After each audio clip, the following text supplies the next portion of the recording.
They'll come and say, I don't think those people are affected about it.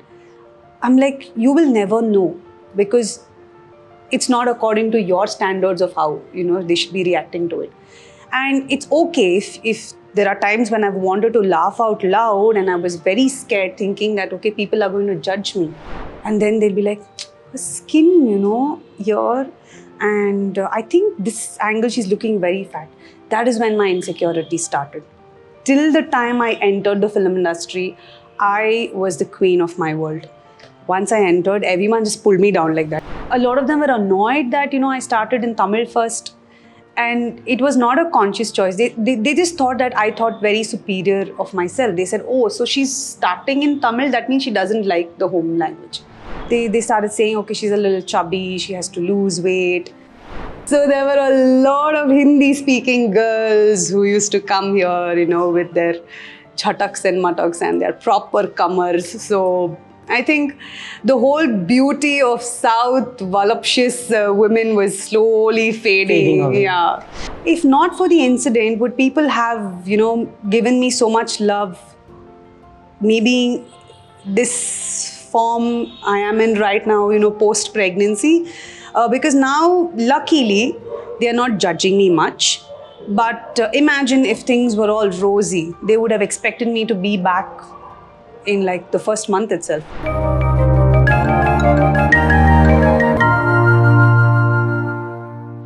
They often say that if you belong to a film family, you have it easy. But today I have a person who's chartered her career in a way which is completely unconventional. She belongs to a very, very big legacy, but she has had her own ups and downs, battling body shaming, battling sexism, everything. She has risen to power, and how. Today, I am so happy to welcome Meghana Raj Sarja in conversation with me only on Bollywood Bubble.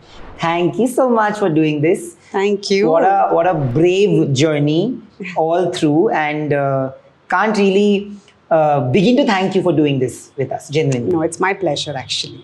Meghana, although everybody has a different opinion on handling the loss of a loved one, there's nothing right or wrong about what you do and how you do it, because everybody has a different way of processing grief. True. Do you agree?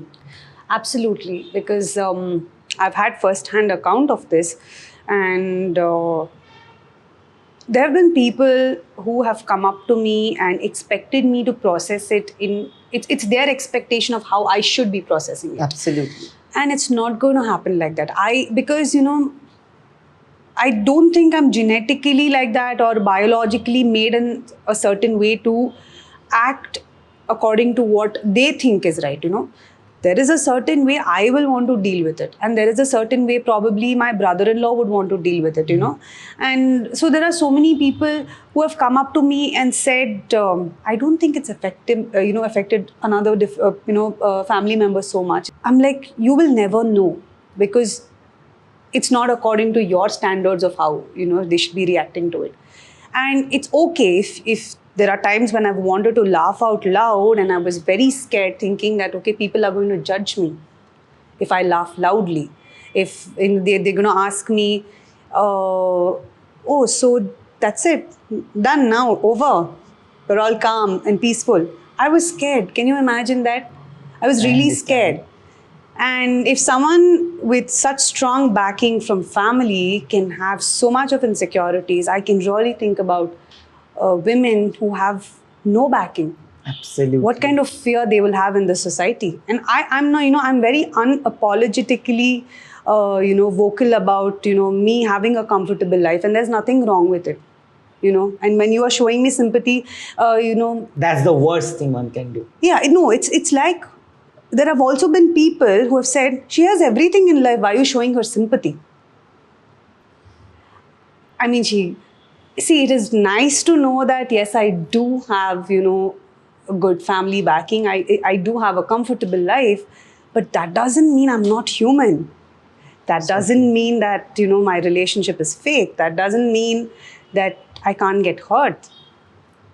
How can people even make such statements? I don't understand. Those people are living in a bubble of their own. Yeah. And I hope that their bubble bursts very soon. It's difficult, you know. It's sometimes talking to a wall, because I just feel that sometimes people who have been conditioned to think of things that way Yeah. will never change their way of thinking. No matter Yes. what you do, what I do, it will only give strength to people who really need it and would look out for it. They Yeah. don't want those people to look out for any strength.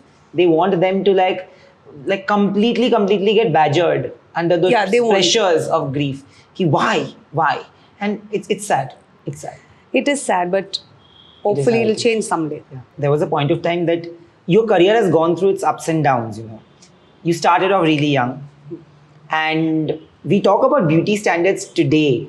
It's become a discussion, an open table discussion. But back in the day, we were still, we had those moth-eaten moralities and deep-rooted conditioning, Yeah. where being a little heavy is not okay, being too slim is not okay. You know, you have bushy eyebrows, you have thinner eyebrows, it's not visible. So it's basically beauty standards of different kinds. You're never okay. You're never too good for anybody. Yeah. Did it affect you when you were told all these things and you were questioned about the way you look or your appearance back then? Yes, it did. Because being the only child, what happens is, and also belonging to a film family, see, before I entered the industry, I was looking a certain way. You know, a little girl wearing pretty dresses, going out with her parents, not really wearing makeup and all that. But it's like, you know how you're given that princess vibes Yeah. when you go and everybody meets you and they're like, oh, she's looking so nice. Oh, you're wearing this. And it's, you know, it sits in your It's head. stuck in your head. Yeah. So you Believe it. Yeah, I believed it. And when people said, oh, she's so pretty. Oh, she's the next big thing. Oh, she's so good looking. I'm what, 10 years old, 11 years old? And in my mind, I'm like, oh, I'm the princess of this world. You know, I think I look the best. Nobody can look like me. And I love that version of myself. I didn't give a damn. I felt so good about myself. And honestly, I think I was pretty decent looking also, Yeah, you know, yeah, as a child. absolutely. So Even now. thank you. Listen, beauty standards are bullshit. Yeah, it is. But then comes puberty. And then everything changes. And then, you know, you have skin problems, you have weight issues. And these are things, again, it's like having a child. It's like being pregnant. Everything happens so suddenly, you're not even prepared for it. And then, you know, even me getting into films also happened. It was not, I didn't go to classes, or, you know, I wasn't given a proper, you know, training, formal training, and then, you know, you physically get ready, you don't have a stylist. The whole concept of a stylist Was not there only, yeah. It's just like you're doing film. Very recent. Yeah, and you know, there's a costumer on set, he's going to do the clothes for you, that's it, overdone. And if you have a public appearance, firstly, there were no paparazzi, so Yeah. so this is like The constant media glare was not there. yeah. And there was no social media, so you could wear anything. So if you're going for a function, you go buy some nice, good clothes, what suit you, you finish it and come. So this whole thing of, you know, back then the beauty standards were very different. And when I entered films, that is when the camera is looking at you and every little flaw of yours is seen. And that's when people start commenting. And then they'll be like, her skin, you know, here. And I think this angle, she's looking very fat. That is when my insecurity started. Till the time I entered the film industry, I was the queen of my world. Once I entered, everyone just pulled me down like that. They were like, enough, come down from your dream world. You are not perfect. And I think that is when the whole insecurity thing, I was not confident. I hated it, you know, when I had to go for shoots, because, you know, the makeup artists back then, they used to be like, I think you should start using this product. It's going to help you with that. And then, you know, suddenly they'll be drawing your eyebrows or, you know, doing your lips, and they'll be like, oh, this color. Did you go to that doctor? Did you see this? Did you do that? You know, and you start feeling so conscious. Yeah. And I'm saying this being from a film family. Absolutely. I was going to come to that. Yeah. So it can happen to anyone, not just for an outsider, you know. And more so to a person who's from a film family. Because the pressures are also double. They want to put you down. They want to say something is wrong with you. They do not like it if you get it easy. So they have to pinpoint something and say, okay, oh, your hair. I knew I don't know whether I have now, but I did have very good hair. And they said, oh God, look at your hair, so frizzy. My first photo shoot, I cried. I cried after the shoot because that makeup artist and the hairstylist like constantly kept complaining about my skin, my hair. I said, okay, I can't do this anymore. And I'm what, 17? Yeah. And Did you ever feel like giving up? No, never. Never. That's the beauty of it. Never. I don't think somebody, sitting and doing my makeup or my hair or, commenting on how I look. I will never be bogged down by that because I'm the one who's sitting and getting the makeup done. You are doing my makeup. Absolutely so. But in the industry, was it more from the people who were working with you, or was it more from the media side? A lot of this shaming, I'm speaking as a media person, I may not have been a media person back in 2008 or 9 when you were there, when you started off. But at the same time, I want to say that today also there's a section of the media which loves shaming, yay, nay, and God knows what we do. It's okay, man. To be a certain way, to look a certain way. There'll be good days, there'll be bad days. We just stop treating actors as humans beyond a point. We feel like they have to be perfect all the time. They have all the facilities and luxuries. Why not? This is the general perception that humans have. I'm talking about normal audience. Did you face more of these comments from the media, the audience, or people within, or everybody? Honestly, never from the media. I don't think the South media ever, Good on them. Yeah, actually, Genuinely. yeah. Honestly speaking, I don't think the South media ever pinpointed at my flaws or anything. I think they were more than happy that I'd gotten into the industry. I think it was people in the industry who pulled me down. In what ways? Firstly, a lot of them were annoyed that, I started in Tamil first. And it was not a conscious choice. They just thought that I thought very superior of myself. They said, oh, so she's starting in Tamil, that means she doesn't like the home language. That's not true. I didn't even know I was going to start, And I know, people do not have the time to come sit and clarify. They won't ask you. They don't want to know the answers. They will only create their question, they will only create their answer and then make sure that, you get affected by it. And if your answer is not in alignment, then you're gone. Exactly. So I don't know how I went through all that. I just did. They started saying, okay, she's a little chubby, she has to lose weight. And I think that was a time when there was a lot of Mumbai imports into the South. So there were a lot of Hindi-speaking girls who used to come here, with their chataks and mataks and their proper comers. So I think the whole beauty of South voluptuous women was slowly fading. Away. Yeah. And then everybody wanted to look fair. Everybody wanted to dress like them. And the best part, the producers were okay with giving them all that. But if you cast a local girl, they were not okay with it. They're like, why am I spending so much? So many girls used to complain and say, you're not even paying hotel bills for me because I'm staying at my home here, So True. You can at least get me a good costume, give me a good makeup artist. But yeah, that's how people roll. Were you ever rejected for your body weight for any film? Were you told? Multiple times. Yeah. How did you take that? Did you ever give it back to them? You gave it back later. I gave it back later. In action. You were like, okay, I'll not speak. Actions speak louder than words. Yeah, and I came back extremely thin and anorexic. Yes, I did. Do you regret doing that? No, not at all. At that point? Not at all. But what was the whole perception like? Why did you do that? Was it only because of this? I know that you had created a mark for yourself in the Malayalam film industry. They felt very bad I lost weight. They're like, why did you lose weight? Malayalam film. Yeah, they accepted me as I was.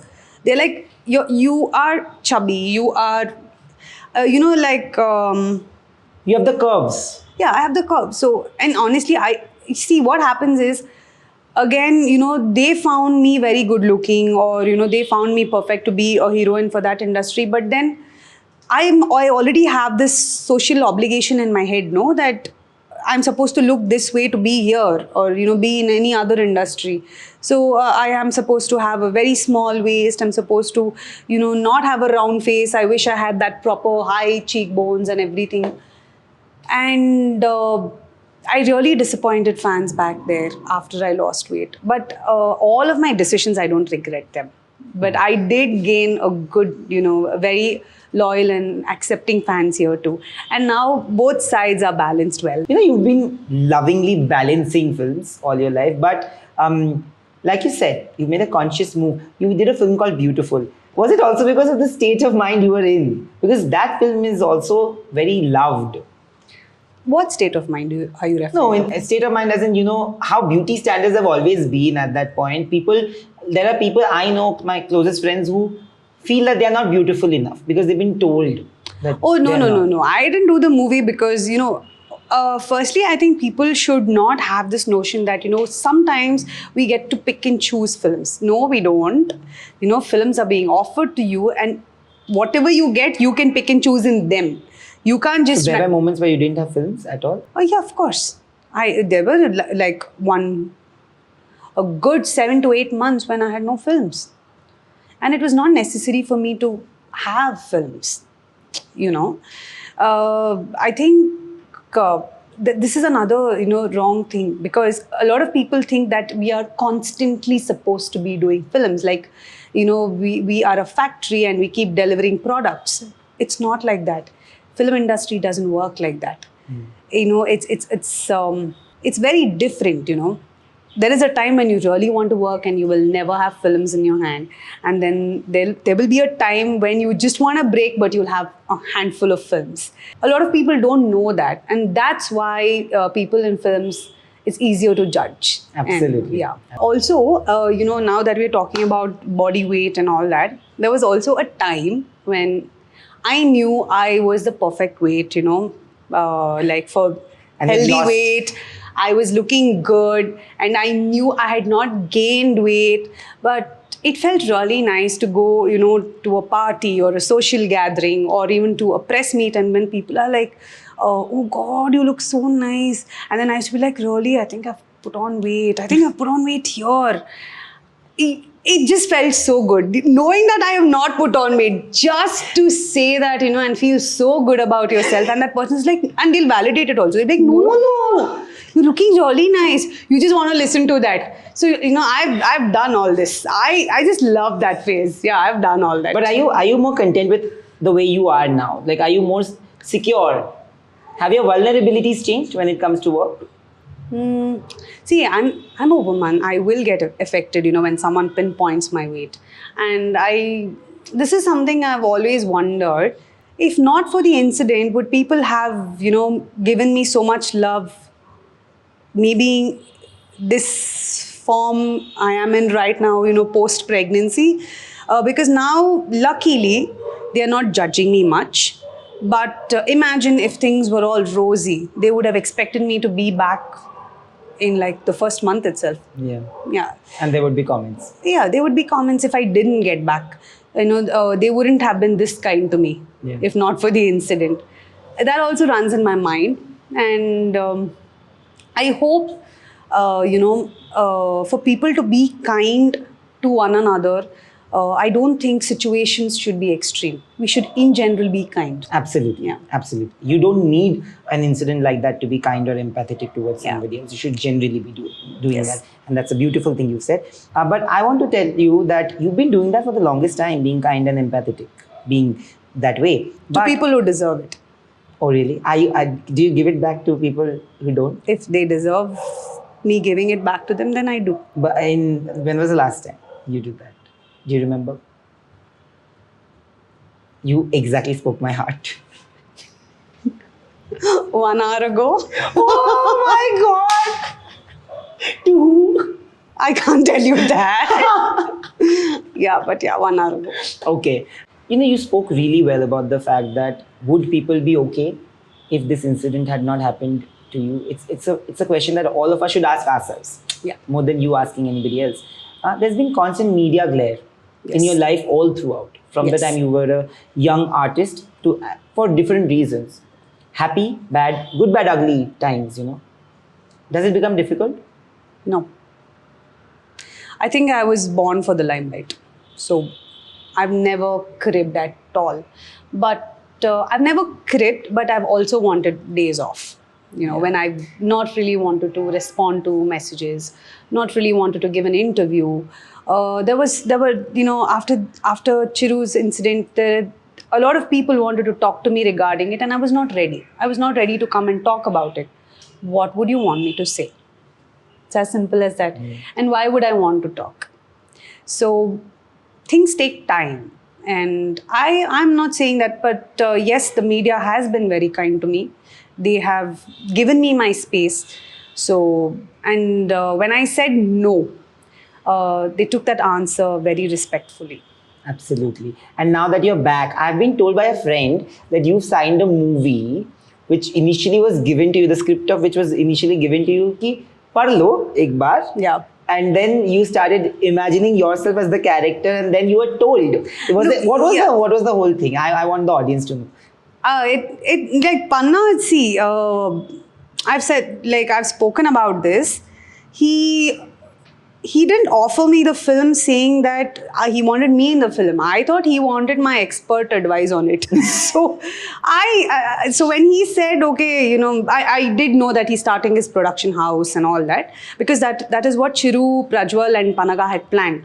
So, Panna wanted to carry forward the tradition of it. Yeah. So he said, so this is a film. I want to start off with this. Just listen to how the story is. And it was amazing. It was really amazing. And I think I didn't know that he's going to, the next thing is going to be like, will you be a part of that film? So that's how it started. And how did you react to that? I cried. I cried. I think that was... see, that's the kind of family Chiru has left for me. Someone... And that's family. When they want you back, they work towards making sure that you get back on your feet. Absolutely. Which film is this? Like, what is it titled?